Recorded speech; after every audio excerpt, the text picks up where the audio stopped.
This presentation is all about making a woven heart, and this is a very, very simple project.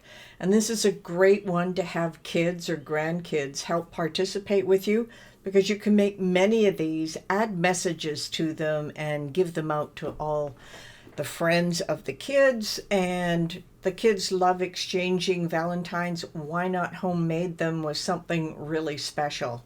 So first, let's just decide what we want to use for our supplies. And I basically used 2 pieces of 6x6 medium cardstock. Now it's fairly easy to put those together, and I just want to show you one little example we have here. So this is 2 different pieces of cardstock, and then they both had just plain on the back. So on the back side you could actually write a message or paste a message on the back, but on the front it looks like this. Now they're very easy, so all you need is those 2 pieces 6x6, unless you want to make these bigger. You need scissors, a standard grip mat, and a fine tip blade. And I would also add glue if you want to glue pieces down. And that is the only thing that you really need to know about this. So you need my template, so make sure you download the template, and we'll head right over into Design Space, because inside of Design Space we're going to click on Upload. And this is the file you're going to need. It's called VC Woven Heart. So I'm just going to add that to the canvas. Make sure you download it. It's only the SVG file you need, and it comes in a fairly large. Now this one would make a 6-inch one, which is really big, and we really don't need that. And we need 2 of these, so I'm just going to hold the Alt key down, get a little plus here, and move it over, and I have 2. Now if you're not using Design Space and you use something else, you just have to remember you need 2, and all you're going to do is cut these out.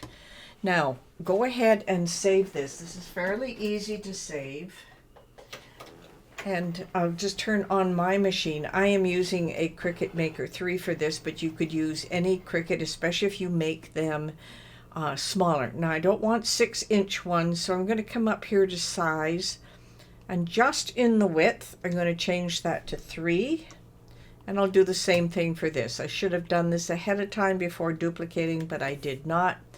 So there we go. We have 2 pieces. That's all there is. Make sure you save it. Now it's going to come on the same mat. Because I want 2 different patterns, I'm going to slide this one way over to the other side.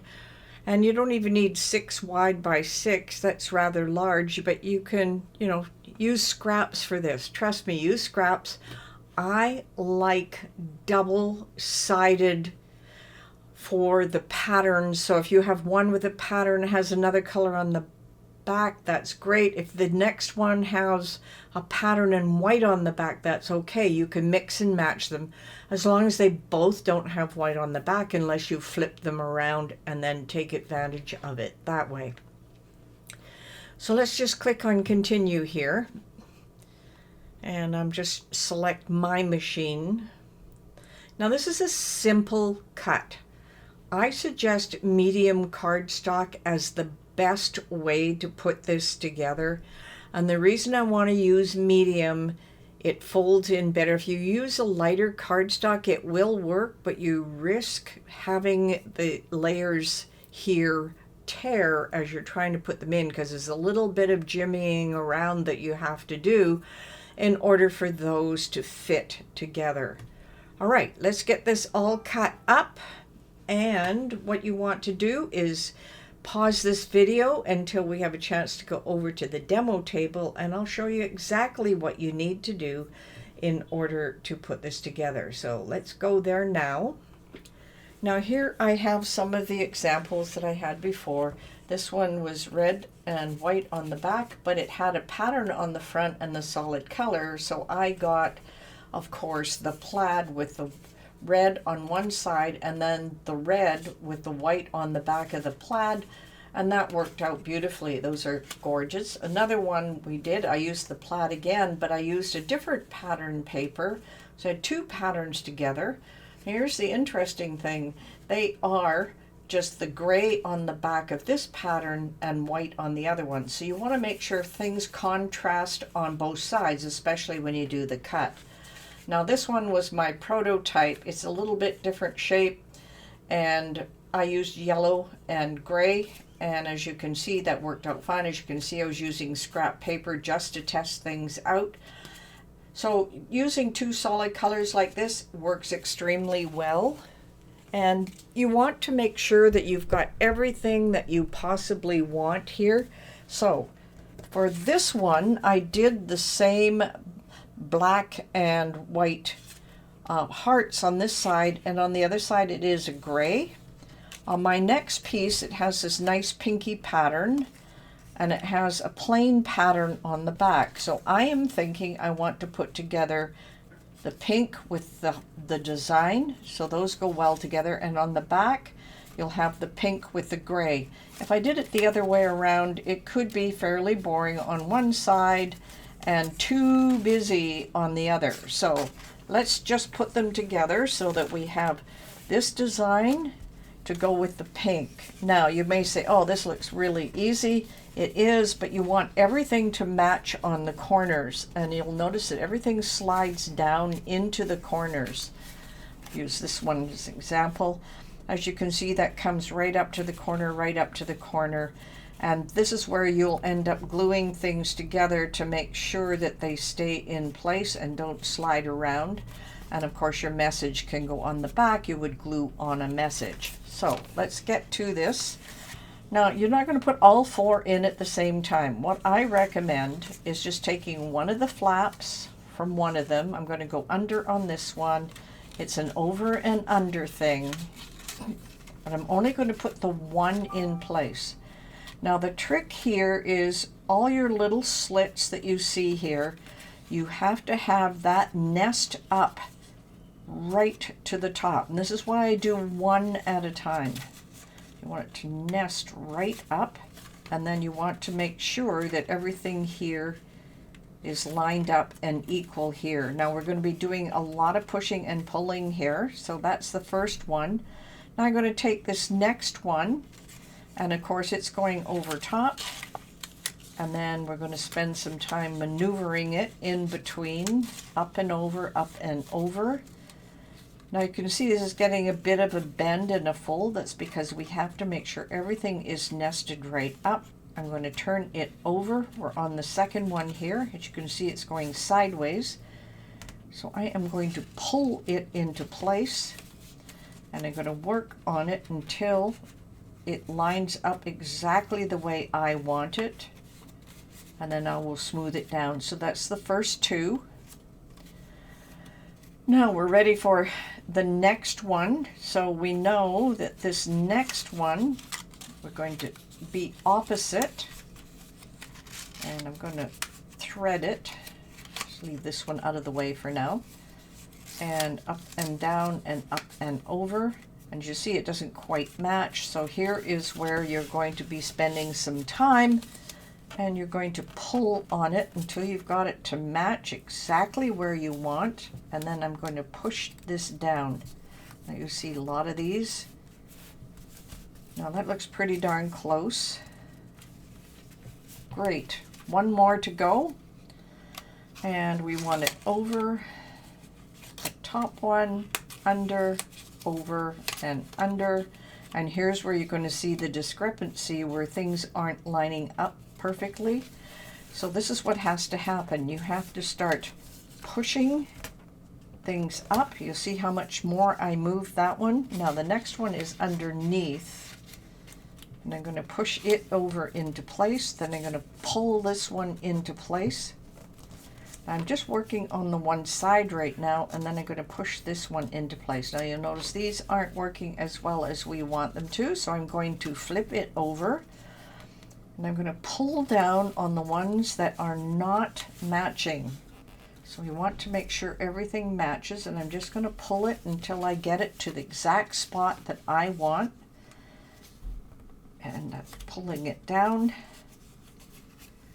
And the same with this one. I'm going to pull it down quite a bit. And this is why I don't like the little bits of paper that aren't going to work as well with the light cardstock. It just won't pull down as easily. Now you can decide when you want to stop pulling on these, but I like to get them fairly even.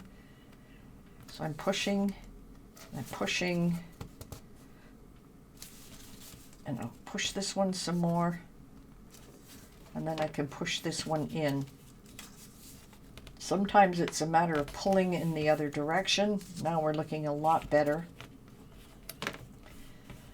Now here's the trick. If you want to glue these in place, then you know you've got a lot to work with here. We've got lots of edges that you can then glue into place. And that looks pretty good. So I'm going to just take out some glue and I'm going to work on this particular one.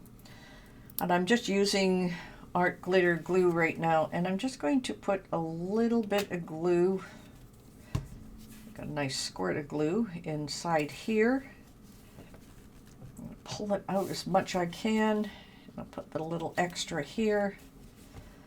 I've got a slight overlap, but that's okay. This will hold into place. And if you want to add greetings or anything else, it'll be a lot easier if these little flaps are held down. I'm going to flip on the other side and just do the same thing. Just a little tiny bit of glue on each one. That one seems to be in place.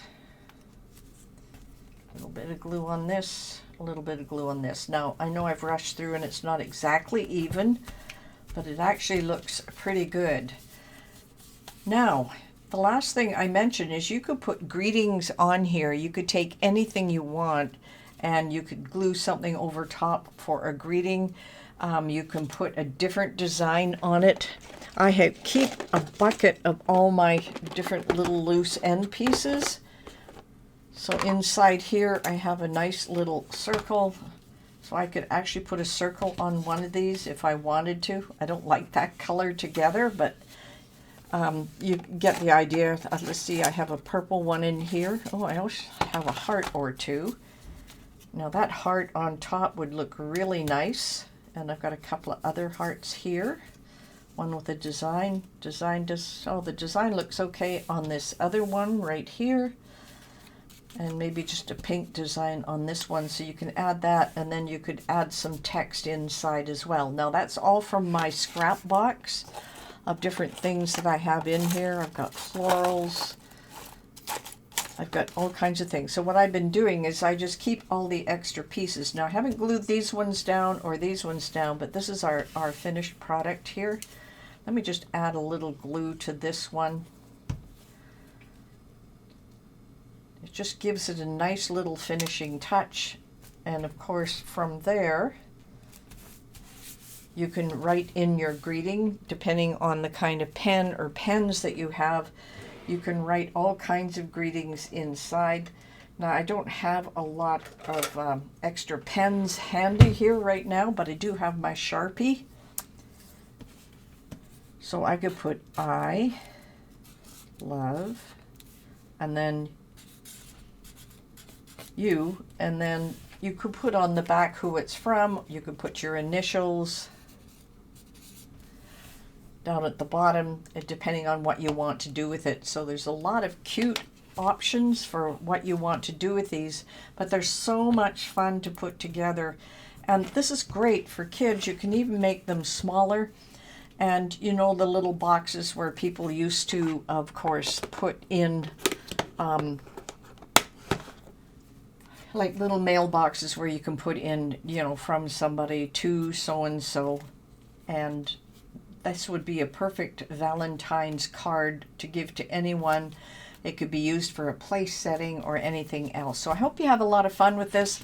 They're so much fun to put together, and using little scraps of paper work well because you only need approximately 6 by 6 and not even that wide, especially if you've got a 3-inch design that you're going to use. You can make them any size you want. So have a lot of fun with it, and I'll see you at the next presentation.